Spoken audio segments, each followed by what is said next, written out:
Hello everyone, कैसे हैं आप सभी लोग। आई होप सारे लोग बढ़िया और मज़े में होंगे और पढ़ाई आप लोग कर रहे होंगे अच्छे से, है ना। तो पढ़ाई आप लोग को करनी है और कंटिन्यूसली लोग बने रहना है पढ़ाई के साथ। तो पढ़ाई से टच बिल्कुल नहीं हटाना, क्योंकि अगर जैसे ही चीज़ें हम हटाएंगे इतने सारे कॉन्सेप्ट देखने को आपको मिलेंगे जो कि आप देख रहे होंगे। फर्स्ट चैप्टर से लेकर हम थर्ड चैप्टर की जर्नी तक आ गए हैं और थर्ड चैप्टर हम देख रहे हैं बहुत सारे कॉन्सेप्ट लग रहे हैं। तो कॉन्सेप्ट आपको तभी क्लियर होंगे जब आप बहुत ज़्यादा प्रैक्टिस करेंगे, है ना।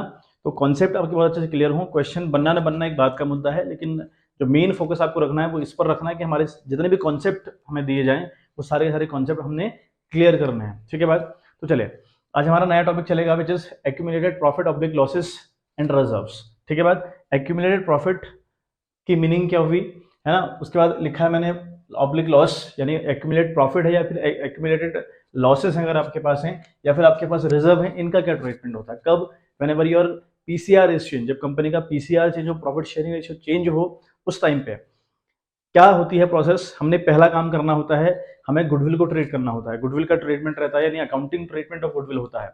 गुडविल को कैसे ट्रीट हम लोग करते हैं, यू नो वेरी वेल। इससे पिछली वाली वीडियो में हमने बात करी थी गुडविल को ट्रीट करने के तरीके कितने हैं। जब भी आपका पीएसआर चेंज होगा तो गुडविल को हम कैसे ट्रीट करेंगे, उसके रिगार्डिंग कैसे कैसे एंट्रीज करनी होती है, कैसे कैसे गो थ्रू करना होता है, सारा डिस्कस किया हुआ है पार्ट 2 में। तो पार्ट 2 की वीडियो आप जरूर देख लें, है ना। ये जो पार्ट 3 हमारा चल रहा है, इस वीडियो को देखने से पहले आपका गुडविल वाला मामला बिल्कुल क्लियर होना चाहिए, बहुत इंपॉर्टेंट बात है। चलिए, अगला हमने काम करना है एक्यूमुलेट प्रॉफिट ऑब्लिक लॉसेस या फिर रिजर्व के ऊपर। अभी जो एक्यूमुलेट प्रॉफिट है, यानी जो एक्यूमुलेट प्रॉफिट मैंने लिखा हुआ है, इसकी मीनिंग क्या है भाई। एक्यूमुलेटेड प्रॉफिट एंड लॉसेस कहता है कि the profit oblique losses which has not been distributed, ठीक है, last year among the partners, यानी एक ऐसा प्रॉफिट जो कंपनी को हुआ और कंपनी ने अमंग द पार्टनर्स नहीं बांटा। अब मुझे ये बात सोच के बताना कि कंपनी हर साल प्रॉफिट कमाती है, क्लियर है बात। कंपनी हर साल प्रॉफिट कमा रही है, तो क्या ये कंपनी के ऊपर कंपल्शन है कि वो हर साल अपना जितना प्रॉफिट कमाए सब बांट दे। ऐसा कंपल्शन बिल्कुल नहीं है। कंपनी चाहे तो बांटे, ना चाहे तो ना बांटे। ठीक, अब अगर नहीं बांटेगी तो कंपनी कहीं तो इनको शो करेगी, है ना। तो कंपनी की जो बैलेंस शीट है बेटा, जो कंपनी की बैलेंस शीट है, हमने देखिए भाई, इधर लाइबिलिटी साइड शो करती है कंपनी और इधर कंपनी शो करती है अपनी सारी एसेट्स। क्लियर है बात। अब प्रॉफिट एंड लॉस की अगर हम बात करें, अगर हमें यहाँ प्रॉफिट एंड लॉस का बैलेंस गिवन हुआ, यहाँ लिखा होगा प्रॉफिट एंड लॉस अकाउंट, यहाँ पे लिखा होगा प्रॉफिट एंड लॉस अकाउंट, या हो सकता है कि प्रॉफिट एंड लॉस अकाउंट इस साइड दिया हो आपको, है ना। दोनों कंडीशन हो सकती हैं। प्रॉफिट एंड लॉस आपको यहाँ पे दिया हो, ठीक है। अब यहाँ एक आपको वैल्यू हो सकता है यहाँ दी हो सकता है लाइब्रेरी साइड दी हो, इस बात को समझना आराम से। अब अगर आपको library side profit and loss का बैलेंस गिवन है ना, तो गुरु ये प्रॉफिट है, ये कंपनी का प्रॉफिट हुआ है, कंपनी को लास्ट ईयर प्रॉफिट हुआ, लेकिन कंपनी ने ये प्रॉफिट अमंग द पार्टनर्स नहीं बांटा। इसे हम कह रहे हैं एक्यूमुलेट प्रॉफिट। इसे हम क्या कह रहे हैं, एक्यूमुलेट प्रॉफिट कह रहे हैं, ठीक है बात। ऐसे ही कंपनी के पास प्रॉफिट एंड लॉस का बैलेंस हो सकता है एसेट साइड, तो ये गुरु लॉस है। अगर हमें एसेट साइड शो करी जाए तो लॉस है, और लॉस अगर का बैलेंस अगर आपने बैलेंस शीट में शो कर रखा है, it has a meaning that कि आपने ये डिस्ट्रीब्यूट नहीं करा अमंग द पार्टनर, जो कि कर देना चाहिए था। लेकिन कोई कंपल्शन, मैं फिर बता दूं, कंपल्शन नहीं है कंपनी के लिए। कंपनी चाहे तो डिस्ट्रीब्यूट करे, अगर ना चाहे तो ना डिस्ट्रीब्यूट करे। अच्छा, अगर कंपनी डिस्ट्रीब्यूट नहीं कर रही तो फिर उनको बैलेंस शीट में उसको रिप्रेजेंट करना पड़ेगा, क्योंकि आप प्रॉफिट को कहीं छुपाकर नहीं रख सकते, आपको रिप्रेजेंट करनी पड़ेगी, ठीक बात। अब यहाँ मैंने कहा अगर लाइबिलिटी साइड शो कर रखा तो भाई ये प्रॉफिट है, क्यों, कंपनी को प्रॉफिट हुआ और कंपनी और मालिक दोनों अलग अलग लोग हैं, है ना। जो प्रॉफिट है वो मालिकों का प्रॉफिट है, जो पार्टनर्स का प्रॉफिट है, कंपनी का नहीं है। तो कंपनी को ये प्रॉफिट कहीं ना कहीं अपने ओनर्स को देना पड़ेगा। अब अगर देना पड़ेगा तो कंपनी के ऊपर लाइबिलिटी हुई विच इज इंटरनल लाइबिलिटी, लेकिन कहीं ना कहीं लाइबिलिटी है। अगर लाइबिलिटी है तो वो लाइबिलिटी साइड शो करेगी, इसलिए मैं कह रहा हूँ ये प्रॉफिट है। अगर कंपनी का प्रॉफिट शो हो एसेट साइड का मतलब क्या हुआ भाई, कंपनी को लॉस हुई है। कैसे, अगर कंपनी को लॉस हुई तो कंपनी इस लॉस को रिकवर करेगी फ्रॉम द पार्टनर्स, करेगी। तो अगर रिकवर फ्रॉम द पार्टनर्स कर रही है, यानी पार्टनर्स को कभी ना कभी भरपाई करनी पड़ेगी। अगर करनी पड़ेगी तो फिर कंपनी के पास फ्यूचर में पैसा आएगा। अगर कंपनी के पास फ्यूचर में पैसा आएगा तो जो फ्यूचर में आएगा वो मेरी एसेट्स है, तो इसलिए हम लॉस को एसेट साइड शो करते हैं। तो ये बेसिक सा रीजन आपको पता होना चाहिए, ठीक है। तो प्रॉफिट एंड लॉस का बैलेंस अगर आपको बैलेंस शीट में गिवन होगा इधर एसेट साइड और इन द लाइबिलिटी साइड, तो भाई ये कहलाते हैं एक्यूमुलेटेड प्रॉफिट और एक्यूमुलेटेड लॉसेस। इतनी बात आपको क्लियर होनी चाहिए, ठीक है बात। अब देखें इनका ट्रीटमेंट क्या होता है, फिर अब इनका हम ट्रीटमेंट करते क्या है। अब कहानी ये है, देखो अब कहानी समझना आराम से, है ना। आज पूरा कहानी वाला ही चैप्टर चलेगा, पूरा वीडियो के ऊपर पूरी कहानी चलेगी, और कहानी इतनी इंपॉर्टेंट है कि इससे अगले वाले चैप्टर यानी एडमिशन, उससे अगले वाले रिटायरमेंट, उससे अगले वाले डेथ, सब में सेम कहानी चलेगी। तो आपको अगर ये बात आज क्लियर हो गई तो आई थिंक फिर दिक्कत आपको नहीं आएगी, और वादा है आपसे नहीं दिक्कत आएगी आपको, है ना। बने रहिए साथ में, और शानदार तरीके से सीखने की कोशिश करिए, पूरा फोकस लगा के सीखिए। मैं बोलना क्या चाह रहा हूँ आपसे, तो एक्यूमुलेट प्रॉफिट हम समझ गए, ठीक। अब ये एक्यूमुलेट प्रॉफिट की कहानी हम क्यों पढ़ रहे हैं, तो नियम ये है कि जब भी आपका पीएसआर चेंज हो, मतलब अब पीएसआर क्या होता है समझ में आ रहा होगा, है ना। अगर आपका प्रॉफिट शेयरिंग रेशियो चेंज हो तो कंडीशन ये है कि आपकी बैलेंस शीट में अगर शो हो प्रॉफिट एंड लॉसेस के बैलेंस आइदर एसेट साइड और liability side, they should be distributed among the partners. इनको पार्टनर्स के बीच में बांट देना है तुरंत जब भी आपका पीएसआर चेंज हो। क्लियर है बात। तो पीएसआर अगर चेंज हो रहा है, अगर प्रॉफिट एंड लॉस के बैलेंस एसेट्स और लाइबिलिटी साइड शो हैं, तो इनको तुरंत डिस्ट्रीब्यूट करिए अमंग द पार्टनर्स, ठीक बात। तो अब पार्टनर्स में अगर डिस्ट्रीब्यूट करना है तो फिर एंट्री हमारी क्या होती है, अगर हम बात करें एक्यूमुलेटेड प्रॉफिट की, है ना, हम बात करें एक्यूमुलेटेड, अगर हमें प्रॉफिट गिवन हो, मतलब अगर हमारी प्रॉफिट की कंपनी बात कर रही हो, तो उस टाइम पर हमें एंट्री क्या करनी है भाई। देखें, एक्यूमुलेट प्रॉफिट का मतलब क्या हुआ, प्रॉफिट हुआ आपको लास्ट ईयर प्रॉफिट हुआ, लेकिन कंपनी ने प्रॉफिट डिस्ट्रीब्यूट नहीं करा अमंग द पार्टनर्स, तो इसके दो ट्रीटमेंट हुए। पहला ट्रीटमेंट जो 99% ट्रीटमेंट चलता है वो ये चलता है कि जो एक्यूमुलेटेड प्रॉफिट है आपका, अगर पीएसआर चेंज हो रहा है तो तुरंत बांटिए। पीएसआर चेंज होता कब कब है, बाय विल। इस चैप्टर में हम पढ़ रहे हैं कि जो ओनर लोग हैं वो खुद ऐसा चाह रहे हैं कि हम अपना पीएसआर चेंज कर लें, ठीक, ये बाय विल कहलाता है। और एक है एडमिशन, अगर कोई नया बंदा कंपनी के अंदर आएगा तब पीएसआर चेंज होगा, अगर कोई रिटायरमेंट ले ले तो पीएसआर चेंज होगा, अगर किसी की डेथ हो जाए तो पीएसआर चेंज होगा। यानी इस एक्यूमुलेटेड प्रॉफिट और रिजर्व की जो मैं आगे बात करूंगा, सारे चैप्टर में कहानी बिल्कुल सेम रहेगी। तो इनका करना क्या है, तो हम इस कंडीशन में करेंगे profit and loss account debit. इस एक एंट्री हमें पास आउट करनी पड़ेगी, प्रॉफिट एंड लॉस अकाउंट हम लोग डेबिट करेंगे, जो भी अमाउंट आपको दिया होगा। टू आप करेंगे पार्टनर्स कैपिटल अकाउंट, ठीक है, टू आप करेंगे पार्टनर्स कैपिटल अकाउंट या फिर करेंट अकाउंट, वट एवर, है ना, करेंट अकाउंट की कहानी भी हो सकती है, तो ये आप क्रेडिट कर देंगे बीइंग प्रॉफिट, है ना, या लिखेंगे being accumulated profit transfer to partners capital account, इसकी नरेशन आ जाएगी, ठीक है बात। तो ये ट्रीटमेंट हुआ प्रॉफिट का। अगर मानी कहानी एक्यूमुलेटेड लॉसेस की है, अगर कहानी माना लॉसेस वाली है, तो एक्यूमुलेटेड लॉसेस भी हो सकती है ना। मैंने कहा कि अगर एसेट साइड शो हो तो लॉस है और लाइबिलिटी साइड शो हो तो प्रॉफिट है। अगर ऐसा होगा तो क्या करेंगे, इसको भी भाई लॉस को भी रिकवर कर लेंगे फ्रॉम द पार्टनर्स। अब यहाँ तो हमने बांटा, अब ये प्रॉफिट एंड लॉस अकाउंट मैंने डेबिट क्यों करा, अगर लाइबिलिटी साइड शो हो तो प्रॉफिट है ना, और जितनी भी चीजें लाइबिलिटी साइड शो होती हैं उनका हमेशा और हमेशा क्रेडिट बैलेंस होता है। क्रेडिट बैलेंस जिन चीजों का होता है उन्हीं को हम लाइबिलिटी साइड शो करते हैं, ठीक बात। अच्छा, तो प्रॉफिट एंड लॉस का बैलेंस भाई क्रेडिट था, सॉरी क्रेडिट था, सॉरी, है ना, क्रेडिट ही था। तो क्रेडिट जब होगा तो उसको खत्म करने के लिए, जब उसको खत्म कर रहे होंगे तो आप उसको डेबिट करेंगे और पार्टनर्स को क्रेडिट कर देंगे। क्यों, क्योंकि पार्टनर्स की तो इनकम हो रही है, तो इसलिए पार्टनर्स क्रेडिट जाएंगे। पूरी 12th के सिलेबस में जब जब पार्टनर्स को इनकम हो, पार्टनर्स को क्रेडिट करिएगा। बात करें एक्यूमुलेट लॉसेस की, अगर कंपनी को लॉस हो तो लॉस का मतलब हुआ डेबिट बैलेंस, क्योंकि एसेट साइड को शो कर रखा है और एसेट साइड जितनी भी चीजें होती है वो डेबिट बैलेंस होता है। तो जब इसे खत्म करेंगे लॉस को, इसको तो आप करेंगे क्रेडिट। अभी लॉस हम रिकवर करेंगे फ्रॉम द पार्टनर्स, अगर पार्टनर से रिकवर कर रहे हैं तो पार्टनर्स जाएंगे डेबिट, ठीक बात। तो यहाँ बिल्कुल अपोजिट एंट्री हो जाएगी, आप लिखेंगे पार्टनर्स कैपिटल अकाउंट, है ना, आप करेंगे पार्टनर्स कैपिटल ऑब्लिक करंट, जो भी मामला हो। अगर कैपिटल फिक्स्ड है तो करंट, अगर फ्लक्चुएटिंग है तो कैपिटल अकाउंट, है ना, ये आप डेबिट करेंगे।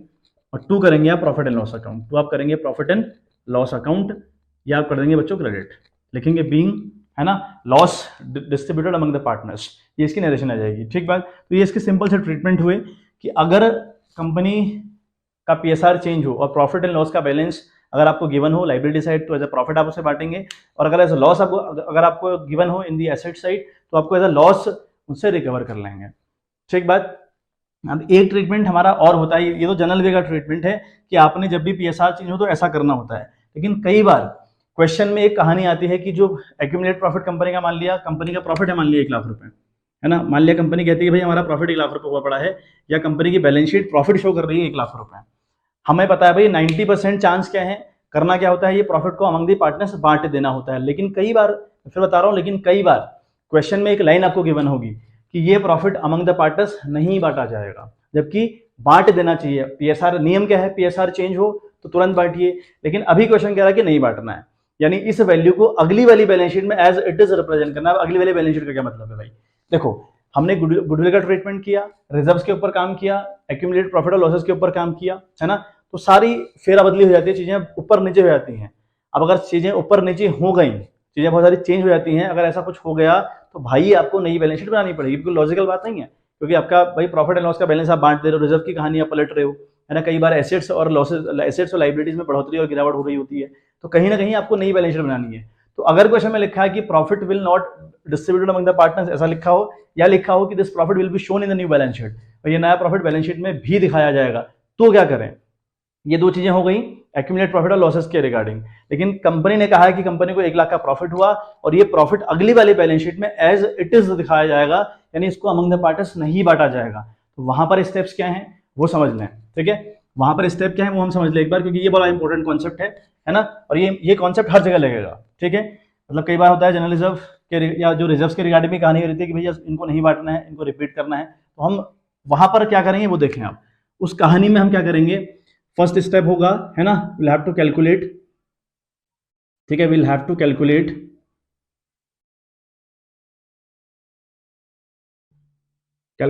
Will have to calculate gaining, ठीक है, गेनिंग एंड सैक्रिफाइसिंग रेशियो। तो फर्स्ट थिंग सैक्रिफाइसिंग रेशियो, तो पहला काम आपको करना है कि आपको सैक्रिफाइसिंग और गेनिंग रेशियो निकालनी है। अगर कब, जब इनको बांटने की बात नहीं कही गई कि इनको बांटा नहीं है कहा गया है, आप पे प्रेशर डाला गया नहीं बांटना है, तो आप कैलकुलेट करिए प्रॉफिट एंड आप कैलकुलेट करिए gaining and sacrificing ratio. Second काम हमको क्या करना है, ठीक है? अब जिसने सैक्रिफाइस किया है ना, जिसने सैक्रिफाइस किया, तो भाई जिसने सैक्रिफाइस किया होगा उस बंदे को क्रेडिट किया जाएगा, उसको पैसा दिया जाएगा, और जिसने गेन किया होगा उसको डेबिट किया जाएगा। जैसे हम गुडविल में करते थे ना, प्रॉफिट कितना है कंपनी का, मान लिया 1 लाख रुपए है। अब मान लो ए और बी दो पार्टनर्स है कंपनी के अंदर, ए और बी दो पार्टनर्स है। मान लिया ए ने कर रखा है गेन और बी ने कर रखा है सैक्रिफाइस। कितना? 1 अपॉन कितना भी कर लो, 1/15 कर लो, 1/20 कर लो, कोई फर्क नहीं पड़ता। इन्होंने 1/20 मान लिया, एक ने गेन कर रखा है, एक ने सैक्रिफाइस कर रखा है। अब मैं क्या कह रहा हूं कि अगर ये एम्फेसाइज किया होगा कि प्रॉफिट नहीं बांटना है या नई बैलेंस शीट में एज इट इज शो करना है, तो उस टाइम पे आपने क्या करना है, you have to calculate the sacrifice and gain ratio. Sacrifice और गेन निकालने के बाद आपने क्या करना है, एक एंट्री करनी है। अब एंट्री कैसे, है ना? अब देखें, अब आपको पहले ए का शेयर निकालना पड़ेगा। भाई यहाँ पर ए ने गेन किया और बी ने सैक्रिफाइस किया, तो बी को तो मिलेगा, बी को कितना मिलेगा, 1 लाख में बी को मिलेगा 1/20, ठीक है, यानी 20/500, यानी इसको मिलेगा 50,000 रुपए, ठीक है? आई होप इतना ही आ रहा होगा, हाँ, ठीक है। तो बी को मिलेगा 50,000 रुपए। कितना मिलेगा? 50,000 रुपए। देगा कौन? जिसने गेन किया। गेन किसने किया? ए ने। तो एक एंट्री आपको करनी है, as capital account debit with ₹50,000, B is getting, तो B is capital account credit with ₹50,000। फिर उस केस में वाली एंट्रीज नहीं होंगी, यानी एंट्री उस केस में नहीं होंगी। ये कब नहीं होंगी? जब आपको ये एक्यूमुलेटेड प्रॉफिट की वैल्यू एज इट इज अगली बैलेंस शीट में रिप्रेजेंट करनी हो और क्वेश्चन ने एम्फसाइज किया हो आपसे ऐसा कुछ होगा करके, ठीक बात। और यही सारे ट्रीटमेंट, यानी जो ये वाला ट्रीटमेंट मैंने बताया कि आगे के रिजर्व में भी चलेगा, ठीक बात। तो ये बात याद रख लें आप लोग, और जब मैं क्वेश्चन करवाऊंगा तो क्लियर हो जाएगा। बेसिक सी बात याद रखें कि अगर एक्यूमुलेटेड प्रॉफिट और लॉसेस दिए हैं तो वो बढ़ जाती हैं। अगर नहीं बांटने को कहा हो क्वेश्चन ने, स्पेशलाइज्ड किया हो क्वेश्चन ने, एम्फसाइज किया हो क्वेश्चन ने, तब ये वाली कहानी आप करेंगे, अदरवाइज नहीं, ठीक बात। तो ये कहानी एक्यूमुलेटेड प्रॉफिट और लॉसेस के रिगार्डिंग थी। अब हम बात कर लें एक बारी रिजर्व्स के रिगार्डिंग।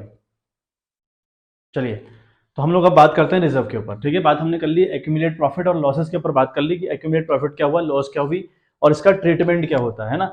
हमने देखा कि जो एक्यूमुलेटेड प्रॉफिट और लॉस है ये अमंग दी पार्टनर्स बढ़ जाया करती है, लेकिन रेशियो याद रखिएगा। आई थिंक मैं मिस कर गया इस पॉइंट को। आपने ये बांटना तो होता है, लेकिन किस रेशियो में? Always in the old ratio, हमेशा ओल्ड रेशियो में बांटना होता है, ठीक है बात। मतलब जब भी आप एक्यूमुलेटेड प्रॉफिट और लॉस बांटते हैं तो ओल्ड रेशियो में बांटे हैं। लेकिन कब नहीं बांटना है? जब उसमें लिखा हो कि ये अगली बैलेंस शीट में एज इट इज शो करना है या इसको नहीं बांटना है। अगर ऐसा लिखा हो तो फिर आपको एडजस्टमेंट करना पड़ेगा, और एडजस्टमेंट करने के लिए आप क्या करेंगे? सैक्रिफाइस और गेनिंग रेशियो निकालेंगे। सैक्रिफाइस और गेनिंग रेशियो निकालने के बाद जो बंदा सैक्रिफाइस करेगा उसको क्रेडिट करेंगे और जो बंदा गेन करेगा उसको डेबिट करेंगे। तो एंट्री बिल्कुल ऐसे ही हुई जैसे गुडविल की एंट्री होती है, ठीक बात। अच्छा, चलिए अब हम बात करते हैं कुछ रिजर्व के ऊपर, जो स्पेसिफाइड रिजर्व हैं कंपनी के, जिनके ऊपर 12th के सिलेबस में हम लोग को बात करनी पड़ती है एटलीस्ट। अदरवाइज सिलेबस में कुछ ही चीजें कवर कर रखी हैं, अदरवाइज हैं बहुत चीजें, है ना। मतलब जनरल रिजर्व एक हमें दे रखा है, एक रिजर्व हमारे पास है वर्कमैन कंपनसेशन रिजर्व, दिख रहे होंगे आपको नाम। अगला है इन्वेस्टमेंट फ्लक्चुएशन रिजर्व, ठीक है बात। तो रिजर्व, इन तीनों रिजर्व के ऊपर आपने अच्छे से कमांड बनानी, क्योंकि यही 3 सिलेबस में है फिलहाल, ठीक है बात। अदरवाइज मैं आपको फिर बता रहा हूँ रिजर्व बहुत सारे होते हैं, रिजर्व सिर्फ 3 ही नहीं होते हैं, है ना। अब 3 रिजर्व के ऊपर बात करनी है, जनरल रिजर्व के ऊपर बात करनी है अच्छे से, वर्कमैन कंपनसेशन रिजर्व के ऊपर हम लोगों ने बात कर लेनी है, इन्वेस्टमेंट फ्लक्चुएशन रिजर्व के ऊपर हमने बात कर लेनी है। अगर ये हमको आ गए तो हमारा सारे चैप्टर के लिए हमारा काम बड़ा आसान हो जाता है। देखें, अब ये पहले तो रिजर्व है क्या, जो रिजर्व हम पढ़ रहे हैं, रिजर्व है क्या, तो इन्हें कहते हैं, पहली बात तो ये क्रिएटेड आउट ऑफ प्रॉफिट, ठीक है। सबसे पहले तो ये बात याद रखें कि ये सारे के सारे क्रिएट किए गए हैं आउट ऑफ द प्रॉफिट। यानी माना किसी वर्ष कंपनी को 1 लाख का प्रॉफिट हुआ, कंपनी को किस लाख 1 लाख का प्रॉफिट हुआ कंपनी को, तो कंपनी क्या करती है, कंपनी इनमें से कुछ पैसा सेव कर लेती है। ठीक है, कंपनी इस 1 लाख में से या इस कंपनी का जो प्रॉफिट हुआ 1 लाख रुपए, इसमें से कुछ सेव कर लेगी, उसी को हम रिजर्व बोलते हैं। ठीक बात। जैसे ह्यूमन बीइंग का नेचर होता है कि ह्यूमन बीइंग ने कुछ कमाया और उसमें से कुछ सेव कर लिया, सारा थोड़ी फूक दोगे आप। अगर सारा फूकोगे तो आपकी जो फ्यूचर की ग्रोथ है ना, आप नहीं कर पाओगे, आप अपने लिए गाड़ी नहीं ले पाओगे, अच्छा मकान नहीं बना पाओगे, है ना, अच्छे कपड़े नहीं पहन सकते आप, अच्छी लाइफ स्टाइल मेंटेन नहीं कर सकते जब तक कि आप सेविंग ना करें, है ना। सेविंग प्लस इन्वेस्टमेंट ना करें तो आपकी लाइफ बेहतर नहीं हो सकती। ऐसे ही कंपनी का फंडा है, जितना प्रॉफिट कंपनी कमाएगी उतना ही प्रॉफिट अगर मालिकों में बांट देगी तो कंपनी ग्रोथ कैसे करेगी। तो ग्रोथ करने के लिए कंपनी करती क्या है, रिजर्व क्रिएट करती है। इसलिए मैंने लिखा कि जितने भी रिजर्व है, जनरल रिजर्व है, वर्कमैन कंपनसेशन रिजर्व है या इन्वेस्टमेंट फ्लक्चुएशन रिजर्व है, वो कंपनी क्रिएट करती है आउट ऑफ प्रॉफिट। प्रॉफिट से हमेशा उनको क्रिएट करती है, पहली बात तो आपको क्लियर होनी चाहिए। अब अगर कंपनी इनको out of the profit create करती है तो प्रॉफिट का ऑलरेडी बैलेंस क्या होता है बच्चों, प्रॉफिट का बैलेंस होता है क्रेडिट, होता है कि नहीं होता है, प्रॉफिट का बैलेंस होता है क्रेडिट। अगर क्रेडिट से ही कोई चीज पैदा की जाए तो उसका बैलेंस भी क्रेडिट होगा। यानी जितने भी ये वर्कमैन कंपनसेशन रिजर्व है, जनरल रिजर्व है या इन्वेस्टमेंट फ्लक्चुएशन रिजर्व है, इन सब का बैलेंस होता है क्रेडिट। अगर इनका बैलेंस क्रेडिट होता है तो ये बैलेंस शीट में लाइबिलिटी साइड शो होती है। ठीक बात, यही बात मैंने यहाँ लिखी है, देखें यहाँ लिखा है मैंने, दे आर, है ना, ऑल हैविंग क्रेडिट बैलेंसेस, इन सबका क्रेडिट बैलेंस होता है, and will be shown, and दिखाई जाती हैं to the liability side of the balance sheet. यानी ये बैलेंस शीट में लाइबिलिटी साइड शो करी जाती हैं। आपको रीजन दे दिया क्यों करी जाती हैं। ठीक बात। तो अब पहला हमारा जो रिजर्व है इट इज जनरल रिजर्व, तो इसके ऊपर बात करते हैं कि जनरल रिजर्व है क्या बोलो। अब जनरल रिजर्व की अगर हम बात करें तो ये रिजर्व कैसा रिजर्व है, क्या है रिजर्व, रिजर्व है it is a type of saving. यानी जो रिजर्व हम लोग कर रहे हैं ये हमेशा कंपनी की सेविंग्स कहलाती है, कंपनी की सेविंग होती है।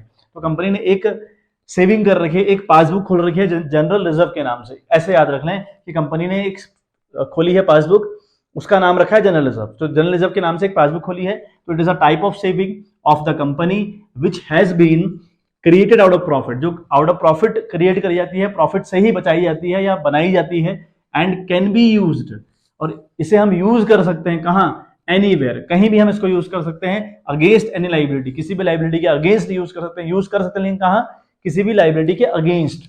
ठीक है, ऑफ द कंपनी, लाइबिलिटी किसकी होगी, कंपनी की होगी इन द फ्यूचर। जैसे जनरल रिजर्व क्या है, ये एक टाइप ऑफ सेविंग है, ये एक सेविंग है जिसे आप फ्यूचर में कहीं भी कंपनी की किसी भी लाइबिलिटी के अगेंस्ट यूज कर सकते हो। फॉर एग्जांपल जैसे हम लोग क्या करते हैं, हम लोग पीएनबी के अंदर, एसबीआई के अंदर, देना बैंक के अंदर, लेना बैंक के, बहुत सारे बैंक हैं, मतलब अलग अलग बैंक हैं, उन बैंक्स में सेविंग करते हैं सेविंग। अब उस सेविंग का पर्पस क्या है, आप में से 99% लोगों को नहीं पता कि हमारी सेविंग का पर्पस क्या है। जो हम जनरल सेविंग करते हैं, हर महीने 4,000 बचा रहा हूँ, 10,000 बचा रहा हूँ, 20,000 सेव कर रहा हूँ, 30,000 सेव कर रहा हूँ, उसका कोई पर्पज नहीं है। ठीक, मतलब मैं एक बैंक में मैंने खाता खोला, सेव करता गया, लेकिन कोई पर्पज उसके पीछे नहीं है। अगर मेरे घर में किसी को दिक्कत होगी तो यूज करूंगा, अगर गाड़ी लेने का मन करेगा तो गाड़ी लूंगा, अगर मन करेगा कि मकान बना लेता हूं तो मकान बनाऊंगा, मतलब कहीं भी उस पैसे को यूज कर सकता हूं। वो हुआ जनरल रिजर्व। ऐसा ही कंपनी का एक रिजर्व हुआ जिसको कंपनी कहीं भी यूज कर सकती है। ठीक, अब हमारा क्या होता है, हमने हेल्थ इंश्योरेंस करवाया, हमें पता है भाई पैसा हम दे रहे हैं फॉर अवर हेल्थ, अगर हेल्थ खराब होगी तो यहाँ से रिकवरी होगी, और वो पैसा तब मिलेगा जब आपकी हेल्थ खराब होगी, अदरवाइज नहीं मिलेगा। उस पैसे को आप हेल्थ में ही यूज करेंगे। ये हुआ स्पेसिफाइड रिजर्व। ये कैसा रिजर्व हुआ, ये जनरल रिजर्व हुआ, इसका नाम है जनरल रिजर्व, है ना। तो जनरल रिजर्व ये एक ऐसी सेविंग है जो company out of profit create कर रही है, लेकिन इसका कोई पर्पस नहीं है क्यों यूज करेगी, तो कंपनी इसे कहीं भी यूज करे। जब भी कंपनी को लगेगा कि यार कोई लाइबिलिटी अराइज हो गई है, कंपनी इसको यूज कर लेगी। ठीक बात। अच्छा, अब देखें जनरल रिजर्व के रिगार्डिंग ट्रीटमेंट क्या होता है। ट्रीटमेंट ये होता है कि अगर पीएसआर चेंज हो, समझेगा बात, अगर पीएसआर चेंज हो तब जाकर एक्यूमुलेट प्रॉफिट और लॉसेस तो बढ़ती ही बढ़ती हैं, लेकिन रिजर्व भी बांटे जाते हैं, रिजर्व भी बांट दिए जाते हैं जब पीएसआर चेंज होता है। अब ठीक है, अब अगर बांट दिए जाते हैं तो एंट्री क्या होगी, जनरल रिजर्व अकाउंट डेबिट। भैया डेबिट क्यों गया, जनरल रिजर्व बनाया गया था आउट ऑफ प्रॉफिट, और प्रॉफिट का बैलेंस क्रेडिट। अगर क्रेडिट से कोई चीज पैदा करी जाए तो उसका बैलेंस होगा क्रेडिट होगा। अब अगर इसका बैलेंस क्रेडिट है, इसे खत्म करने के लिए डेबिट क्या करेंगे आप, तब जाकर डेबिट जारी है, जनरल रिजर्व अकाउंट डेबिट करेंगे टू ऑल दी पार्टनर्स। ठीक है, to all the partners capital account आप क्या करते हैं, क्रेडिट करते हैं। जितने पार्टनर्स कंपनी के अंदर हैं उनको उन सबको क्रेडिट कर देंगे। और किस रेशियो में भाई, इन दी ओल्ड रेशियो, हमेशा इन दी ओल्ड रेशियो, यानी एक्यूमुलेट प्रॉफिट का हो गया फिर रिजर्व्स का हो गया, ट्रीटमेंट क्या है, इन दी ओल्ड रेशियो। ठीक बात, ये कहानी हुई नॉर्मल। बट अगर कहानी में लिखा हो, क्वेश्चन में लिखा हो कि जनरल रिजर्व नहीं बांटा जाएगा, कंपनी का जनरल रिजर्व कंपनी के अंदर ही रहेगा, तो क्या करें, तो फिर वही कंडीशन जो मैंने पहले आपको बताई, first you have to calculate the sacrificing and gaining ratio, है ना। मान लिया कंपनी का, देखो मैं आपको फिर एग्जांपल के थ्रू समझाता हूँ।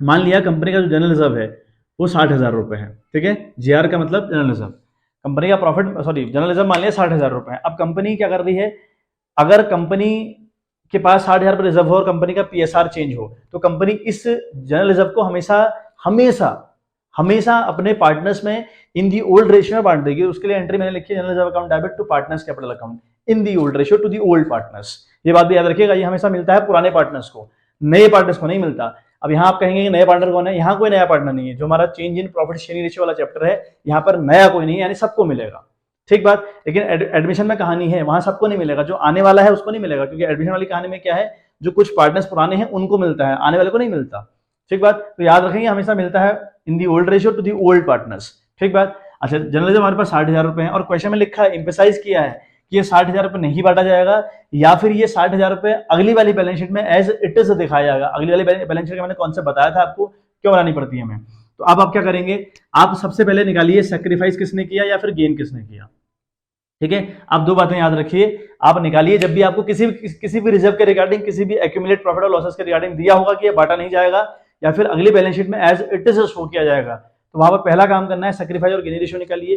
फिर जिसने सैक्रिफाइस किया उसे दो और जिसने गेन किया उससे लो, इसे कहते हैं एडजस्टमेंट एंट्री पास करना। तो एंट्री क्या होगी, है ना, gaining partners capital account debit to sacrificing partners capital account में कितना अमाउंट, भाई मान लिया आपने 1/15 सैक्रिफाइस और गेन करने की कहानी करी है, किसी ने 1/15 सैक्रिफाइस किया है और अगले ने 1/15 गेन किया, तो एंट्री क्या जाएगी, सैक्रिफाइस वाला क्रेडिट जाएगा, गेन वाला डेबिट जाएगा। कितने अमाउंट से, 60,000 इंटू 1/15 इंटू 1/15, तो 15 चक्को 60 यानी 4,000 रुपए, है ना। 4,000 रुपए से एक जो गेन कर रहा है वो डेबिट जाएगा और जो सैक्रिफाइस कर रहा है वो क्रेडिट जाएगा। क्लियर है बात, ये बात याद रखें, ये ट्रीटमेंट यहां भी हुआ। तो जनरल रिजर्व इसी के साथ जनरल रिजर्व बिल्कुल समाप्त हुआ, ठीक है बात। इसके आगे इसमें कोई कहानी है नहीं, अदरवाइज जनरल रिजर्व के रिगार्डिंग बहुत बड़ा केस होता नहीं है। जनरल रिजर्व हमेशा बांट दिया जाता है, लेकिन कई बार कंपनी की बैलेंस शीट में इसे शो करने की बात कही गई हो या कहा गया होगा इसको नहीं बांटना है, तो उस केस में ये वाली बात आप याद रखिएगा, ठीक है। आज की वीडियो थोड़ा सा बेटा लेंदी होगी, क्योंकि टॉपिक बहुत डीप डाइव टॉपिक है आगे वाले दो,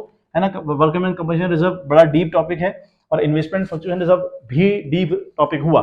तो ये बार स्क्रीनशॉट ले लें इसका, फिर मैं रफ करके अगले रिजर्व के ऊपर बात करता हूँ, that is workman compensation reserve, ठीक है बात। देखिए बच्चे, तो अगला रिजर्व हमारा हुआ जनरल रिजर्व, सॉरी अगला रिजर्व हुआ वर्कमैन कंपनसेशन रिजर्व। में WCR लिख रहा हूँ, WCR एग्जाम में नहीं चलता, मैं आपको फिर बता दूं, है ना। एग्जाम में इसको यूज नहीं करना है आपने, WCR वर्ड यूज नहीं करना, WCR कुछ नहीं होता, है ना। मैंने शॉर्ट लिखा है तो ठीक है, आप लर्न कर लें तो उसके लिए ठीक है, अदरवाइज ये एग्जाम में ये टर्म यूज नहीं करनी है। तो ये आपका है वर्कमैन कंपनसेशन रिजर्व, ठीक। अब ये रिजर्व क्या है, देखो एक है जनरल रिजर्व, ये कोई स्पेसिफाइड रिजर्व नहीं है, इसे आप कहीं भी यूज करें कोई दिक्कत परेशानी नहीं है। लेकिन ये क्या है, ये है WCR, मतलब कि हेल्थ इंश्योरेंस। कहाँ यूज करेंगे, सिर्फ और सिर्फ हेल्थ के लिए, ऐसा ही इसका रूल है। ये भी कंपनी की, it is also type of saving for the company, company की सेविंग है, but it is a specified reserve. इसमें लिख लीजिएगा, मैं आपको जो बता रहा हूं, it is a type of saving for the company, but it is an specified reserve. ये स्पेसिफाइड रिजर्व है and will be used for companies, for the companies employees और फॉर द कंपनीज वर्कर्स, या तो company के workers के लिए या फिर कंपनी के एम्प्लॉइज के लिए पैसा यूज किया जाएगा, ठीक बात, समझ गया बात। तो जो WCR है यानी वर्कमैन कंपनसेशन रिजर्व है, ये स्पेसिफाइड रिजर्व है पहली बात। और यूज कहां करेंगे, अगर किसी एम्प्लॉय को काम करते करते चोट आ गई, किसी का एक्सीडेंट हो गया, है ना, या किसी की डेथ हो गई इन बिटवीन, तो आपको उसे कंपनसेट करना पड़ेगा, उसे कंपनसेशन देना पड़ेगा, उसको कुछ पैसा देना पड़ेगा, जिसे हम मुआवजा कहते हैं, है ना। तो लोगों को मुआवजा देना पड़ता है। अगर आपकी कंपनी में कोई वर्कर काम कर रहा था, अचानक मशीन के अंदर आने से उसके हाथ कट गया, उसकी डेथ हो गई या कुछ और, है ना, भगवान न करे कुछ और उसके साथ बात हो गई, तो अगर ऐसा कुछ हो गया तो कंपनी को उसे कंपनसेट करना पड़ता है, यानी मुआवजा देना पड़ता है। तो वो मुआवजा कंपनी अचानक कहां से लेकर आएगी, तो कंपनी फिर आउट ऑफ प्रॉफिट एक सेविंग करती है, जिसका नाम रखा है कंपनी ने WCR। ये सेविंग कंपनी इसलिए कर रही है ताकि कंपनी फ्यूचर में बहुत बड़े बर्डन से बच जाए। अगर कोई बर्डन, अगर किसी का अचानक से एक्सीडेंट हो गया तो बर्डन कंपनी के ऊपर आएगा, तो कंपनी अगर पहले से प्लान करके चलेगी तो दिक्कत आपको नहीं होगी, इसलिए कंपनी रिजर्व क्रिएट करती है ना। तो WCR बनाया हुआ किस लिए, अपने वर्कर्स के लिए। अब देखें, अब WCR, मान लिया आपके पास WCR 40,000 रुपये आपके पास, मैं विद एग्जाम्पल आपको समझाता चलता हूँ क्योंकि यहाँ एग्जाम्पल की बहुत जरूरत पड़ेगी आपको। WCR आपके वहाँ मान लें 40,000 रुपये, और ये हमेशा इसका बैलेंस क्या होगा, क्रेडिट। क्यों? क्योंकि आउट ऑफ प्रॉफिट बनाया गया है। बैलेंस शीट में कहाँ शो करोगे, लाइबिलिटी साइड। अब देखें, अब जब तुमने WCR, तुम्हें बता भाई हमारे पास WCR है 40,000 रुपये, अब क्या होगा, एक पॉसिबिलिटी है इसके against, claim will not take place. ठीक है, claim will not take place, ये समझेगा आराम से कहानी, विल नॉट टेक प्लेस। मैं पहले बता दूं कि वीडियो थोड़ी सी लेंदी होगी आज, वीडियो में भी 50 मिनट की हो। Claim will not take place यानी क्लेम नहीं होगा। मतलब क्या है इसका, देखें आपने 40,000 रुपये रिजर्व किया, अब जब भी पूरा आपका 1 साल कंप्लीट होगा, PSR चेंज होने जा रहा है, तो आप इसको दोबारा चेक कर रहे हो कि इतना है कि नहीं है। तो उस टाइम पर क्या हुआ, किसी वर्कर को उस साल कोई चोट नहीं आई, किसी वर्कर को कोई चोट नहीं आई, कोई एक्सीडेंट नहीं हुआ, कोई हादसा मेरी कंपनी के अंदर नहीं हुआ, मुझे मुआवजा देना ही नहीं पड़ा, मुझे मुआवजा नहीं देना पड़ा। उसी को बोल रहा हूं मैं क्या, claim will not take place, claim नहीं होगा। अब क्लेम कब नहीं होता, जब किसी का एक्सीडेंट नहीं होगा। इस केस में आप क्या करेंगे, यहां पर ट्रीटमेंट क्या होगा वो समझें। यहां पर ट्रीटमेंट क्या करना है बच्चे, ये जो WCR है आपके पास, ये आपने among the old partners in the old ratio बांट देना है। ठीक बात, तो एंट्री आप क्या करेंगे, एंट्री आप करेंगे WCR अकाउंट, यानी पूरा, मैं फिर बता रहा हूं, पूरा टर्म यूज करिएगा, वर्कमैन कंपनसेशन रिजर्व यूज करिएगा। अकाउंट आप डेबिट करेंगे विथ ₹40,000। ठीक है बात, और 2 करेंगे पार्टनर्स कैपिटल अकाउंट, है ना, 2 आप करेंगे पार्टनर्स कैपिटल ऑब्लिक करेंट, कुछ भी कर लें मतलब। ठीक है, तो दोनों बातें लिख लें, 40,000 से बांट देंगे आप। समझ आ गई बात, किस रेशियो में, इन दी ओल्ड रेशियो, किसे, ओल्ड पार्टनर्स को, ये होगा आपका ओल्ड रेशियो में। ये नोट्स बनाए बेटा, बहुत इंपॉर्टेंट नोट्स बना के रख रहा हूं आपके लिए, इंपॉर्टेंट नोट्स है बहुत। तो claim will not take place, claim हुआ ही नहीं। अगर क्लेम नहीं होगा तो आप क्या करेंगे, WCR अकाउंट डेबिट करेंगे विद ₹40,000 और 2 partners capital oblique current account कर देंगे विद ₹40,000 जब क्लेम नहीं होगा। अब कहानी अगली है, अब कहानी अगली है, क्लेम विल टेक प्लेस, है ना। अब कहानी क्या है, क्लेम विल टेक प्लेस, यानी क्लेम हुआ, अब क्लेम हो गया, किसी का एक्सीडेंट हुआ, किसी को चोट पटक आ गई, तो हमें मुआवजा देना पड़ेगा। अगर अब मुआवजा देना पड़ेगा तो उन लोगों ने क्लेम किया होगा, उसी को क्लेम टेक प्लेस कह रहा हूं मैं, है ना, क्लेम हुआ पड़ा है। अब क्या हुआ, अब कहानी क्या होगी, एक क्लेम की कंडीशन देखो, एक क्लेम हो सकता है, मैंने कितना रिजर्व किया हुआ है, 40,000 रुपए, हो सकता है मेरे पास जो क्लेम हो वो हो 20,000 रुपए का। ठीक, सेकंड हो सकता है कि मेरे पास क्लेम हो 40,000 रुपए का, या फिर हो सकता है क्लेम हो 50,000 रुपए का। ऐसा पॉसिबल है कि नहीं है, बताइए जरा, ऐसा जरा बताएं, पॉसिबल है कि नहीं है। आपने 40,000 रुपए रिजर्व किए थे, किस लिए, वर्कमैन के लिए, अपने वर्कर्स के लिए आपने 40,000 रुपए रिजर्व किए थे। क्यों बना रखे हैं, अगर किसी को चोट पटक आ गई तो उनको पैसा दिया जाएगा इस सेविंग से। कंपनी क्यों कर रही है सेविंग, ताकि फ्यूचर में अचानक से कोई बर्डन ना बने कंपनी के ऊपर। तो कंपनी पहले से प्लान करके चलती है कि भाई ऐसा होगा, और ऐसा होगा। ऐसा थोड़ी कि अगर आप कंपनी के अंदर काम कर रहे हैं और कंपनी में आपके लाखों वर्कर काम कर रहे होते हैं, किसी को कुछ नहीं होगा, ऐसा नहीं होता है, होगा कुछ ना कुछ। देखें, अब क्लेम हो सकता है कि 20 का हो, आपकी सेविंग कितनी है 40, कितना का क्लेम हुआ 20 का, तो कितना भुगतान करेंगे आप, सिर्फ 20,000 रुपए। तो ये कंडीशन हुई लेस देन वाली। ये कंडीशन कैसी है बच्चों, ये कंडीशन लेस देन वाली है। मतलब when claim is less than your reserve, claim is less than the reserve, reserve से क्लेम कम है। एक कंडीशन क्या हो सकती है, इक्वल की कंडीशन हो सकती है। एक कंडीशन क्या है, इक्वल वाली कंडीशन, यानी आपके पास 40 है, the claim is also arise for ₹40,000। तो ये कंडीशन क्या हुई, when claim is equal to the reserve. ठीक बात, अगली कहानी क्या है, मोर देन वाली कहानी है। अगली कहानी क्या है बच्चे, मोर देन। तो इन 3 कहानी के अलावा कोई कहानी पॉसिबल है, जरा बताइए आप, कोई कहानी पॉसिबल है इन तीनों के अलावा, नहीं, नहीं पॉसिबल है। ठीक है, अब देखिए, अब ट्रीटमेंट क्या होंगे वो सुने। अब अगर क्लेम होता है माना 20,000 रुपए का, यानी कंडीशन लेस देन वाली है, तो क्या करेंगे आप, 40,000 आपके पास थे, 20,000 का क्लेम उठा, तो आप क्या करेंगे, सामने वाले को 20,000 रुपए दे देंगे, ले भाई तो अपना क्लेम पकड़, तो अपना क्लेम पकड़। अब बचे आपके पास 20,000 रुपए, 20,000 आप पार्टनर में बांट देंगे। एक कहानी। सेकंड कहानी में है 40,000 रुपए, क्या हुआ, क्लेम आया, आप उठाकर ही 40,000 रुपए दे देंगे सामने वाले को जिसने क्लेम किया, खत्म बात, यानी यहां बांटने को कुछ नहीं मेरे पास। थर्ड कंडीशन, 50 का क्लेम उठा और आपके पास कितने हैं 40,000 रुपए। अब क्या करें भाई, अब आपके पास सिर्फ कितने हैं 40,000 रुपए, तो अब 10,000 की कमी पड़ रही है, तो 10,000 की जो कमी पड़ रही है आप फ्रॉम द पार्टनर्स उसको रिकवर करेंगे। ये कहानी है इनके रिगार्डिंग। ठीक है बात, ये एक बार उतार लें अली, क्योंकि मुझे मिटानी पड़ेगी, क्योंकि इतनी सारी एंट्री करनी है तो अब जगह चाहिए। चलिए देखिए बच्चे, तो WCR यानी जो वर्कमैन कंपनसेशन रिजर्व है, उसके रिगार्डिंग जब नहीं क्लेम होता तो हमने कहानी सीख ली। अब कहानी है क्लेम अगर होगा, तो मैंने आपको 3 पॉसिबिलिटी बताई, जो पॉसिबिलिटी बिल्कुल प्रैक्टिकल पॉसिबिलिटीज हैं। ठीक बात, अब देखें, कहानी पहली क्या है, पहला है 20,000 का क्लेम हुआ, मतलब कंडीशन लेस देन वाली, आपके पास 40,000 रुपए हैं लेकिन क्लेम सिर्फ और सिर्फ 20 का उठा। मैंने बताया कि 20 का जो क्लेम होगा वो एक्सेप्ट किया जाएगा और सामने वाले को दे दिया जाएगा और बाकी 20,000 रुपए अमंग दी पार्टीज बांट देंगे। आपके पास 40 है, क्लेम सिर्फ 20 का उठा। ठीक बात, देखें तो एंट्री क्या होगी, WCR अकाउंट डेबिट यानी वर्कमैन कंपनसेशन रिजर्व, पूरा वर्ड यूज करिएगा, workman compensation reserve account debit with ₹40। क्यों किया डेबिट इसको, भाई इसका बैलेंस क्रेडिट होता है। क्यों होता है क्रेडिट, क्योंकि ये आउट ऑफ प्रॉफिट बनाया जाता है और प्रॉफिट का बैलेंस क्रेडिट होता है। अगर क्रेडिट से कोई चीज पैदा हो तो उसका बैलेंस क्रेडिट ही होगा। ठीक बात, तो WCR अकाउंट 40 किया डेबिट के साथ। 2WCC एक नया टर्म लिखा, 2WCC। अब WCC क्या है भाई, 2WCC लिखा 20,000 रुपए और 2 पार्टनर्स लिखा 20,000। मैंने क्या कहा था, आपके पास 40,000 रुपए रिजर्व है, आप 20 अपनी जो क्लेम उठा उसको एक्सेप्ट करिए, दीजिए सामने वाले को और बाकी 20 अमंग द पार्टनर्स बांट दीजिए। कहा था ऐसा, अच्छा अब करना क्या है, देखें WCC क्या है, ये इसकी फुल फॉर्म मैंने यहाँ पे लिखी, देखो यहाँ पे क्या है, वर्कमैन कंपनसेशन क्लेम। ये क्या है, वर्कमैन कंपनसेशन क्लेम। अब ये जो क्लेम हुआ आपने भी एक्सेप्ट किया हुआ है ना, जैसे इंश्योरेंस कंपनी वगैरह क्या करती है ना, आपका जो क्लेम है वो एक्सेप्ट कर लेती है। आपको देना है कि नहीं देना, ये बात का मुद्दा हुआ, लेकिन आपसे एक्सेप्ट कर लिया। एक्सेप्ट अगर कर लिया तो आपको दिया जाएगा, लेकिन तुरंत नहीं मिलता। ऐसा नहीं कि तुरंत मिल जाएगा, टाइम लगता है उसमें, उस प्रोसेस में टाइम लगेगा, लेकिन दिया आपको जाएगा कंफर्म तौर पे। तो फिलहाल कंपनी ने वो क्लेम एक्सेप्ट कर लिया, वही कहानी यहाँ भी है। तो कंपनी ने क्या किया, WCR account debit to WCC account किया, यानी workman compensation claim account credit किया with ₹20,000 to partners capital account. अब ये कहाँ दिखाया है, ये दिखाया है क्रेडिट साइड। क्रेडिट साइड क्यों दिखाया WCC, क्यों, क्योंकि ये फ्यूचर में देना है, दिया तो नहीं है, देना है। अगर देना है तो लाइबिलिटी, और लाइबिलिटी का बैलेंस क्या होता है, क्रेडिट। यानी ये मुद्दा बैलेंस शीट में कहाँ दिखाया जाएगा, लाइबिलिटी साइड। तो यहाँ पर लिख लें, है ना, विल बी शोन, ये कहाँ दिखाया जाता है, will be shown, will be shown to the liability side, to the liability side, ठीक है, in the balance sheet, ठीक है, in the balance sheet। Balance sheet में लाइबिलिटी साइड शो किया जाएगा, बहुत इंपॉर्टेंट पॉइंट है, नोट कर लीजिएगा। और मैं आपको रीजन बता रहा हूं क्यों किया जाएगा। देखो इतना डीप डाइव जा रहा हूं तो बेटा इसका फायदा होना चाहिए आपको, है ना, बहुत तमीज से पढ़िएगा। तो ये कहानी समझ में आ गई, 20 WCC एक्सेप्ट कर लिया, 20 अमंग द पार्टीज बांट दिया। अब कहानी सेकंड वाली समझते हैं।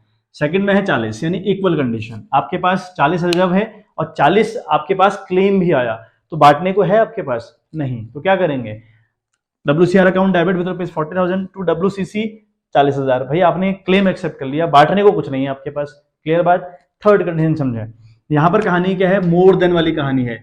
आपके पास रिजर्व है 40,000 रुपए, क्लेम उठा 50 का, क्लेम कितने का, 50 का, 10 की लॉस में है आप। अब क्या करेंगे आप, WCR account debit with ₹40,000, debit क्यों जा रहा है समझ में आ गया होगा।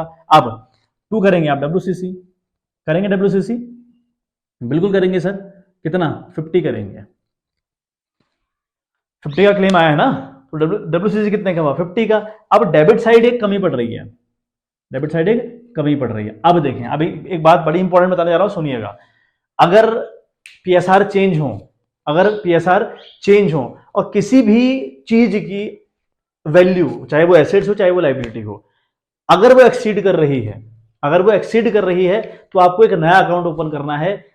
जब भी आपका PSR चेंज हो, मैं दोबारा आपको बताऊं, आपका जब भी PSR चेंज हो तो आपकी जो बैलेंस शीट की एसेट्स हैं या लाइबिलिटीज हैं, कोई भी बात, assets whether it is liability, अगर वो कोई अमाउंट एक्सीड कर रही है, अगर वो अमाउंट एक्सीड कर रही है तो एक नया अकाउंट आपको खोलना पड़ेगा, दैट इज रीवैल्यूएशन अकाउंट। उसको हम कहते हैं रीवैल्यूएशन अकाउंट। देखें कैसे, क्या बोल रहा हूं मैं, आपका अमाउंट था 40,000 रुपए का, आपकी एक लाइबिलिटी है WCR के नाम से, लाइबिलिटी है नहीं लेकिन कभी ना कभी अराइज होती है, इसलिए हम उसको लाइबिलिटी मानकर लाइबिलिटी साइड शो कर रहे होते हैं। अच्छा, अब आपके पास वैल्यू 40,000 रुपए, लेकिन क्लेम 50 का आ गया, यानी ये वैल्यू इस वैल्यू को एक्सीड कर गई। तो जब भी एसेट्स और लाइबिलिटी के अंदर कोई वैल्यू किसी को एक्सीड कर जाए तो एक नया अकाउंट खोलना है, दैट इज रीवैल्यूएशन अकाउंट। ठीक बात, तो यहाँ एक रिवैल्यूएशन अकाउंट खोलेंगे हम लोग। अब डेबिट साइड हमने क्या करा, रीवैल्यूएशन अकाउंट हमने खोला। ठीक, अब देखो एंट्री मैच कर रही है, WCR account debit 40,000, revaluation account 10,000, to WCC 50,000 रुपए। अब दोनों साइड होगा ना 50-50, यहाँ 50 यहाँ 50। ठीक, अब ये रिवैल्यूएशन अकाउंट मैंने क्या बताया, जब भी कोई वैल्यू एक्सीड करेगी खोलना पड़ेगा, ऐसा नियम बता हुआ है ना। अभी जो रिवैल्यूएशन अकाउंट है ये खुद में नॉमिनल अकाउंट है, क्या है, खुद में नॉमिनल अकाउंट है, खुद को तब डेबिट करेगा जब जब लॉस होगी। अब यहाँ लॉस हुई कि नहीं हुई, 50 का क्लेम उठा था 40, तो 10 का लॉस हुआ, तो मैं इसलिए कह रहा हूं कि जब जब लॉस होगी तो ये रिवैल्यूएशन खुद को डेबिट करेगा और जब जब बेनिफिट होगा ये खुद को क्रेडिट करेगा। क्लियर बात, तो ये एंट्री हो गई इसके रिगार्डिंग, थर्ड वाले के इसके जब मोर देन वाली कहानी होगी। अच्छा ठीक हो गया, एक एंट्री, तो थर्ड वाले की 2 एंट्री होती हैं। अभी जो रिवैल्यूएशन से हमको लॉस हुआ, ये लॉस आप रिकवर करेंगे फ्रॉम द पार्टनर्स। लॉस हुआ ना आपके पास 40 था लेकिन 50 का क्लेम आ गया, तो ये पार्टनर से रिकवर कर लो। ठीक है, कैसे करोगे? रिकवर करते वक्त पार्टनर्स डेबिट जाएंगे गुरु, है ना। पार्टनर्स कैपिटल अकाउंट आप डेबिट करेंगे बच्चे, कैपिटल अकाउंट आपने डेबिट किया विद ₹10,000, टू आप करेंगे रिवैल्यूएशन, तो आप करेंगे टू रिवैल्यूएशन, आप लोग कर देंगे to revaluation account credit with ₹10,000। ठीक, आई होप बात क्लियर हो गई होगी, है ना। मैंने बहुत अच्छे से प्रयास किया आपको समझाने का, तो WCR आपका आई थिंक क्लियर हो गया होगा। अब रहा हमारा लास्ट इन्वेस्टमेंट फ्लक्चुएशन रिजर्व, इसके ऊपर हम लोग बात कर लें। एक बार इसका स्क्रीनशॉट ले लें, जैसा भी आप कर रहे हो इसको एक बार मेंटेन कर लें पहले, फिर बात करते हैं अगले के ऊपर। अच्छा बच्चों, तो लास्ट हमारे पास रह गया, ये बेटा इंपॉर्टेंट बहुत है, क्योंकि क्वेश्चन इनके बिना नहीं बनेंगे, आगे जो जितने भी क्वेश्चन आएंगे ना इनके बिना नहीं बनेंगे, तो इनको अच्छे से सीखिएगा। ये वीडियो बहुत शानदार तरीके से देखिएगा, मैंने पूरी कोशिश करी कि आपको समझ में आया हो, है ना, और समझ में आएगा आपको, ऐसा कुछ नहीं है। देखें, तो हमारे पास एक रिजर्व हुआ इन्वेस्टमेंट फ्लक्चुएशन रिजर्व, कहाँ शो होता है हमेशा? Liability side in the balance sheet. ठीक बात। अब यहाँ मैंने इन्वेस्टमेंट भी दिया है आपको 1 लाख रुपए का। अभी इसका क्या मतलब है? देखो, जो इन्वेस्टमेंट फ्लक्चुएशन रिजर्व हुआ ना, ये भी एक स्पेसिफाइड रिजर्व हुआ, मतलब ये रिजर्व स्पेसिफाइड जगह यूज किया था, स्पेशल जगह यूज किया था। कहाँ? आपने इन्वेस्टमेंट कर रखे हैं इन्वेस्टमेंट, कंपनी बहुत सारी इन्वेस्टमेंट करती है। अब जरूरी है क्या जो इन्वेस्टमेंट आपने किया हो वो कभी डूबे ना, या उसकी वैल्यू कम ना हो? ऐसा है क्या? नहीं है ऐसा। वो डूब भी सकता है, उसकी वैल्यू कम भी हो सकती है। तो अगर वो डूबेगा या उसकी वैल्यू कम हो जाएगी तो फिर कंपनी को लॉस होगा। तो कंपनी उस लॉस से बचने के लिए, उस लॉस के बर्डन से बचने के लिए एक रिजर्व बना रही है, एक सेविंग कर रही है, जिसका नाम क्या रखा है कंपनी ने?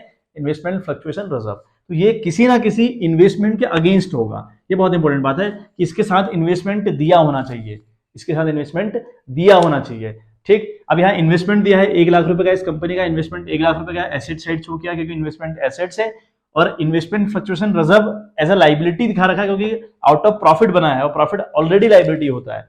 अगर वो आउट ऑफ प्रॉफिट पे बने हैं तो फिर इसका मतलब ये भी लाइबिलिटीज हैं, और लाइबिलिटी की तरह कंपनी को शो करती है। तो यहाँ 30,000 रुपए दिखा रखा है। ठीक बात।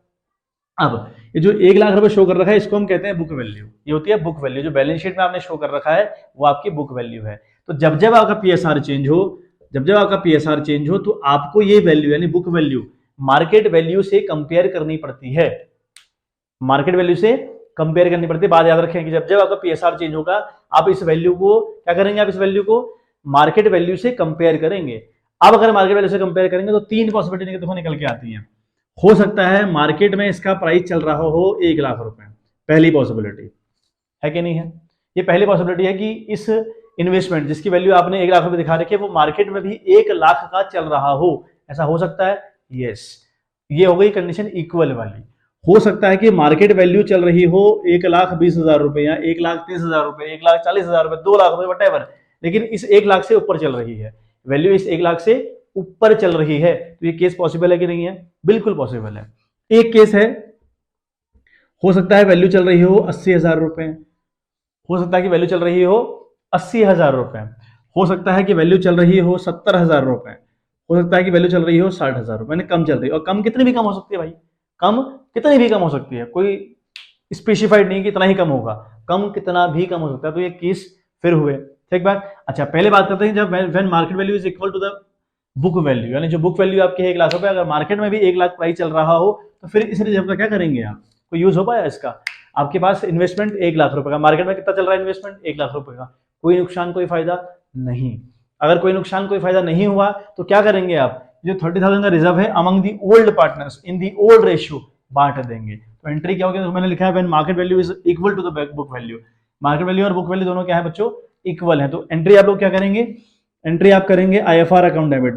ठीक है, फिर आप मैं कह रहा हूं इन्वेस्टमेंट फ्लक्चुएशन रिजर्व लिखेंगे आप लोग आईएफआर अकाउंट डेबिट विथ ₹30,000। किसे बटेगा? To partners. कौन से पार्टनर्स? Old partners. अब यहां पर कौन से पार्टनर्स इस चैप्टर में? सारे partners. To partners capital account, है ना, क्रेडिट विद ₹30,000। पहली कहानी समझ में आ गई होगी आई थिंक। ये कहानी इक्वल टू की कहानी है, जब कहानी इक्वल हो। अब देखें वैल्यू कितनी? 1,20। वैल्यू कितनी? 1,20। आपकी कितनी वैल्यू है? 1 लाख रुपए। अब ये कहानी कौन सी हुई? व्हेन मार्केट वैल्यू, जो मार्केट वैल्यू है ना, वो मोर देन है किस वैल्यू से? बुक वैल्यू से। समझ में आ रहा होगा, है ना, ये साइन समझ में आते होंगे। तो मार्केट वैल्यू ज्यादा है किससे? बुक वैल्यू से। ठीक, हमारी बुक वैल्यू 1 लाख दिखा रही है और मार्केट दिखा रही है 1,20,000। अब ये जो 1,20 दिखा रही है, यहाँ आप ऑलरेडी फायदे में है, आप ऑलरेडी 20,000 के फायदे में, तो आप क्या करेंगे, जो 20,000 एक्स्ट्रा फायदा आपको हुआ ये भी अमंग द पार्टनर्स बढ़ जाएगा।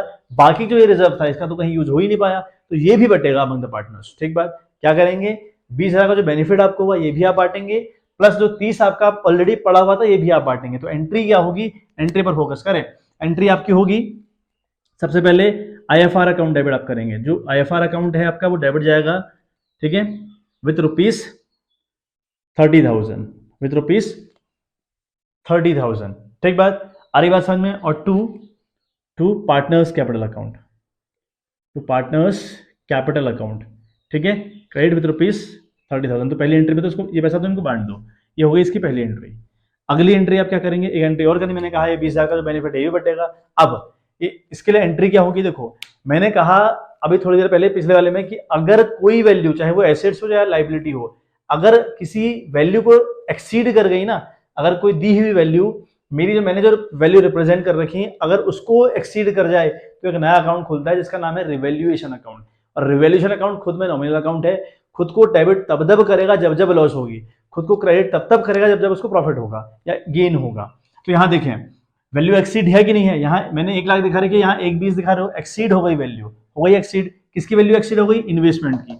इन्वेस्टमेंट का बैलेंस क्या होता है, डेबिट। तो जब इसको बढ़ाएंगे आप ना, क्योंकि अब जब नई बैलेंस शीट बनेगी तो आप वहां 1 लाख थोड़ी दिखाओगे, आप 1,20,000 दिखाओगे ना, 1,20,000 नई बैलेंस शीट में 1,20,000 दिखाओगे तो आपको वैल्यू रिप्रेजेंट करनी पड़ेगी, 20 बढ़ा है तो इन्वेस्टमेंट बढ़ने की एंट्री आपको करनी पड़ेगी। तो इन्वेस्टमेंट का अकाउंट डेबिट हुआ, दोबारा से इन्वेस्टमेंट को डेबिट करेंगे तो वैल्यू बढ़ेगी।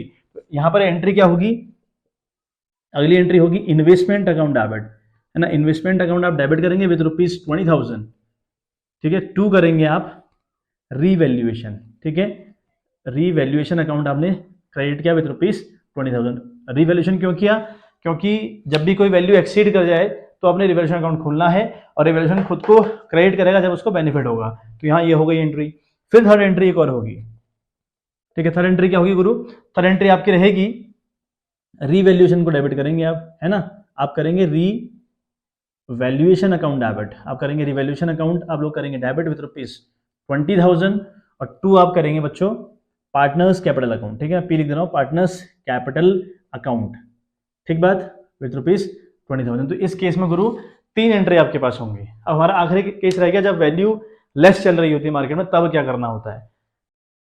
चलिए तो एक आखिरी कंडीशन समझते हैं इसके रिगार्डिंग। तो जब इन्वेस्टमेंट फ्लक्चुएशन हमारे पास है 30,000 और इन्वेस्टमेंट हमारा 1 लाख रुपए का, तो मैं बता रहा था कि जब वैल्यू, जो बुक वैल्यू आपकी है वो मार्केट वैल्यू से, है ना, जो मार्केट वैल्यू है वो बुक वैल्यू से कम चल रही हो तो क्या हम लोग करेंगे। देखें अब कुछ केसेस हुए, अब कम का क्या मतलब है भाई, बुक वैल्यू आपकी 1 लाख रुपए है तो मार्केट में प्राइस कम चल रहा होगा, आप हो सकता है कि 80, देखो पहला केस क्या हुआ, है ना, पहला केस हमारे पास हुआ कि 90,000 चल रही हो वैल्यू, अगला केस मैंने क्या 70,000 चल रही हो, अगला मैंने कहा 60,000 चल रही हो। का मतलब ये हुआ कि वो एटलीस्ट 1 लाख तो नहीं है, वैल्यू अब 1 लाख नहीं है, 1 लाख से कम चल रही है, तो वो वाला हम केस पढ़ रहे हैं when the book value is more than the market value. या हम ऐसे याद कर ले या कर ले कि जो मार्केट वैल्यू है वो बुक वैल्यू से कम चल रही है, मतलब हमने दिखाया किसी का कॉस्ट 1 लाख रुपए, मार्केट में प्राइस चल रहा है ना 90, 70, 60। अब देखो होगा क्या, जब प्राइस चल रहा होगा 90,000 रुपए, लॉस कितना हुआ, लॉस हुआ 10,000 रुपये, हुआ कि नहीं हुआ, लॉस कितने का हुआ 10,000 रुपए का। क्या कर सकते हैं, देखो ये जो लॉस है ना हमारी, लॉस कैसी लॉस है, लेस देन द रिजर्व। ये लॉस जो में 10,000 रुपए हुआ वो हमारे रिजर्व से एटलीस्ट कम है। हमारे पास 30,000 रुपए पड़े हुए हैं एज अ रिजर्व, लेकिन जो हमको लॉस हुआ कितने का हुआ, 10,000 का लॉस हुआ। क्लियर है बात। तो क्या करें इस केस में, 10 यहां से रिकवरी कर लें, 20 अमंग द पार्टनर्स बांट दें, ठीक बात। अच्छा अगला केस क्या हुआ, 70,000 वाला केस का जब वैल्यू चल रही हो 70,000 तो लॉस हुआ 30,000 रुपए का। तो ये जो लॉस है it is equal to the reserve, यानी हमारी जो लॉस है वो इक्वल टू द रिजर्व है ना। तो क्या करेंगे, यहां से रिकवर कर लेंगे। अगला क्या है, ठीक है, जब वैल्यू चल रही हो 60,000 रुपए, यानी हमने दिखा रखी 1 लाख और मार्केट में चल रहा है प्राइस 60,000 रुपए, तो क्या होगा 40,000 की लॉस हुई, 40,000 की लॉस। तो ये जो लॉस है ये इस लॉस को एक्सीड कर गई। यहां इस वाले अमाउंट का 30,000 रुपए को 40,000 रुपए एक्सीड कर गया, तो यहाँ पर रिवैल्यूएशन की हम हेल्प लेंगे। तो ये 3 कंडीशन लेस देन के रिगार्डिंग पॉसिबल है, when market price is less than the book value, यानी जो बुक वैल्यू है उससे अगर मार्केट प्राइस कम चल रहा हो तो जो कम चलने से हमको लॉस होगा वो लॉस या तो इस रिजर्व से कम होगा इसके बराबर होगा, इससे ज्यादा होगा। ये 3 कंडीशन मैंने लिखी हैं आपके लिए, ठीक। पर यही 3 प्रैक्टिकल केस पॉसिबल है। अब देखें, जब हमें 10 का लॉस हुआ, यानी प्राइस 90 का चल रहा है, 10 का हमको लॉस हो गया, तो हम क्या करेंगे, 10 की रिकवरी यहां से करेंगे, 20 अमंग द पार्टनर्स बांट देंगे। Entry IFR account debit with rupees 30,000। Clear बात। अब मैंने यहाँ पर टू इन्वेस्टमेंट किया, बहुत इंपॉर्टेंट पॉइंट है, टू इन्वेस्टमेंट क्यों किया विद रुपीज 10,000। देखें, आपका जो इन्वेस्टमेंट है आपने दिखा रखा है 1 लाख रुपए, है ना। अब ये हमें बताना कि जो ये जो इन्वेस्टमेंट है 10,000 रुपए से गिर चुका है, गिरा है ना 10,000 रुपए से, तभी तो 90 कह रहे हो आप, तभी तो कह रहे हैं 90,000 रुपए, तो 10,000 रुपए से गिरा हुआ है। और जब इन्वेस्टमेंट गिरे तो इसे क्रेडिट करिएगा, क्यों, क्योंकि भाई इन्वेस्टमेंट एसेट्स है, एसेट्स का हमेशा डेबिट बैलेंस, जब गिरेगा कम होगा तो क्रेडिट आप लोग करेंगे।